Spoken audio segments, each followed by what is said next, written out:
আসসালামু আলাইকুম। ওয়ালাইকুম সালাম। এটা আমার নাম কি? রাব্বি। রাব্বি। হ্যাঁ। ঈদ কেমন কাটলে? ভালো। ভালো কাটছে? হ্যাঁ।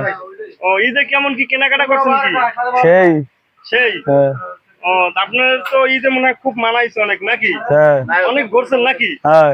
ও তাহলে ঈদে এখন কোথায় কোথায় গেছিলেন? মাছ গান করলো জেনে হাত গাড়তাম ভাই। গান খুলতে হাত ধরতে ভাই। হ্যাঁ। ঈদের আনন্দটা কেমন পাইলেন আপনি? মজা পাইলো। মজা পাইছেন? হ্যাঁ। তবে আসলে ঈদের আনন্দ যদি মজাই পাইছেন তাহলে আপনার মনে করেন যে আসলে আপনার এই যে শার্ট গেঞ্জি হ্যাঁ। প্যান্ট জুতা সবই কি নতুন? হ্যাঁ। কিনেতেছে কেটা? মজা হয়। তোমার আব্বাই? হ্যাঁ। ও যাক দিলে শুক্রিয়া আলহামদুলিল্লাহ ভালো। তা ঈদ খুব ভালো কাটছে আপনার? হ্যাঁ ভালো হয়েছে। তাই সবাইকে ঈদের শুভেচ্ছা দিয়ে দেন। ঈদ মুবারক। বলে দেন সবাইকে ঈদ শুভেচ্ছা। টাটা। হ্যাঁ। আচ্ছা ঠিক আছে।